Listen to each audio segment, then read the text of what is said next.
Welcome back to the channel. This is it's been a while, so it's gonna be an update on why I've been dormant.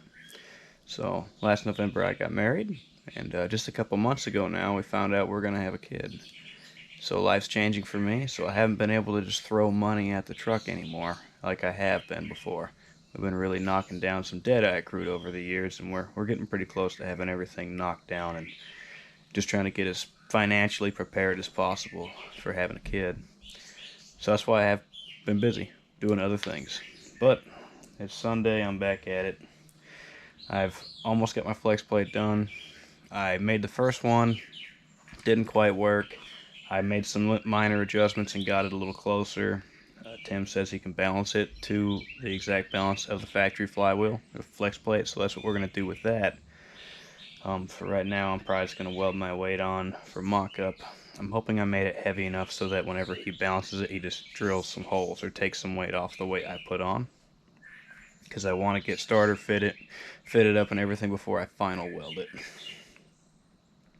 So I'll show you that, and then we'll go on to what I'm going to do for the crank sensor. So this is what I've got so far. I've got the second revision, actually first revision. I made one and it didn't quite work out right. The process, I tried to TIG weld it with too small of a TIG welder. I knew I needed to MIG weld it, but I was going to try it. Well, it got too hot and warped. So now I've got this set up so I can take it and get it MIG welded. This weight is going to get welded on the other side. It's just sitting here. So I've got this where I want it. It fits tight in the starter ring now. I had this wrong on the pilot on the crankshaft. It was a little loose. Now it fits nice and snug. And I had one hole off. It was this guy. I still had to slot this one just a touch. So on the next one I'll move it over 10 thousandths. 10 or 15 thousandths, and then it'll be perfect. Because all 5 of these were perfect. That one just missed by a little bit. So my plan is to move the crank sensor to the front, and in order to do that, we've got to change things because I replaced the harmonic balancer when it went bad, but you can't get the 2-piece anymore. You can. At least it's harder to find. Rock Auto doesn't have it. Most of the places don't have it. They'll sell you the newer 1-piece, so that's what I put on it. Well, in order to put the reluctor ring up front, the tone ring, I need to be able to sandwich it in between the dampener and the pulley. So I found that Blueprint Engines sells that damper. You can still get the regular 2-piece damper. I don't know if this is the right number. It's BPP 360. BVP? BPP 360 is the part number. So it comes with a new bolt. It comes just like the original. It has a weight in it. This is for the 360 Magnum. I believe that's for a 340, and this is for an LA. So now I can put my pulley back on the way it was when I originally got the truck, and I can sandwich my tone ring in between here and here. So I needed to get this swapped out so I can mock up where that crank sensor is going to go, and then I need to figure out where number 1 TDC is in relation to the crank, so I can figure out where the window needs to be so that I can make sure this lines up. So I can get it, so if I move the crank sensor over here or wherever, that I can make it work. And of course there's going to be some trial and error. I'll probably make one with the bolt hole slotted so I can clock it, and then I'll lock my timing in HP tuners. I'll lock everything to 20 degrees, and then I'll check it with a timing light and make it 20 degrees, mark it, and then I'll have one cut that doesn't have slots in it so you can't mess it up. The other concern is, and I don't think it's a problem but it may be, is are all the companies machining this the exact same?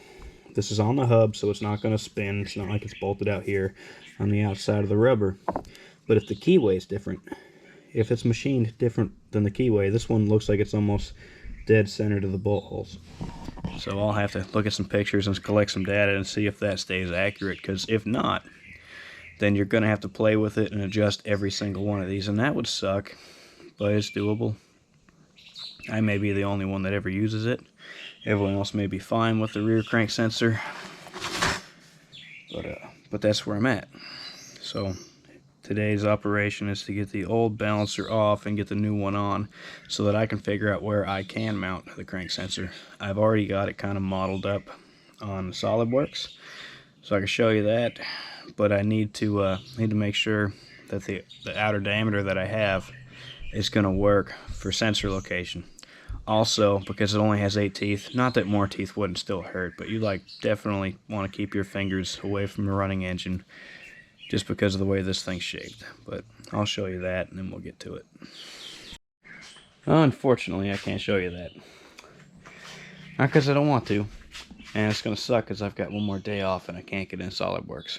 If I don't deactivate it at work, I can't activate it at home. Also, if I don't deactivate it at home, I can't activate it at work. So I forgot to deactivate it when I left for the weekend. But either way, we've got to get this dampener swapped out, so let's get to it. I believe we're going to end up making a bracket off the oil pan bolts somewhere around right here. Which means that our, let's see, 10 inches in diameter is the minimum. 10 inches might get it pretty good. 10 inches is the diameter of our tone ring. So it'll be about that much wider than the pulley. And it's going to have 8 slots in it, so it's going to be a finger getter for sure. So definitely don't want to be playing around while the truck's running with your hands in there. So I don't really think that's avoidable no matter how many teeth. But that should work. I'll get working on drawing up a bracket.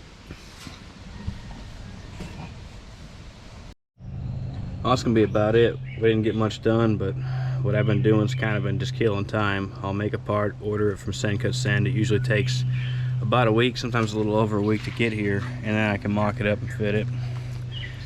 Running the crank sensor that way may not be the best idea. I'm not sure yet. Most things don't run it that way. They go to the side of the wheel. They go to the side instead of like this. Now, that could be because of crank walk. That could be because the piece I'm going to make may turn into a, I mean, it shouldn't really turn into a fan, but maybe, let's say, it starts distorting and causing an issue. I don't know if that's here or there. We'll just have to find out. I'll just have to do some testing. If you have so much crank walk that actually becomes a problem, I think you've got a bigger problem anyway. It's probably more of a problem on a stick shift car than it is an automatic, but if you have that much play, it's probably more or less because of wear and damage, not because it's supposed to. So hopefully that's not really an issue. If it is, I'll have it thoroughly tested, and if it is, we'll change design and do it a little different. But I think this will work. Just have to try it out.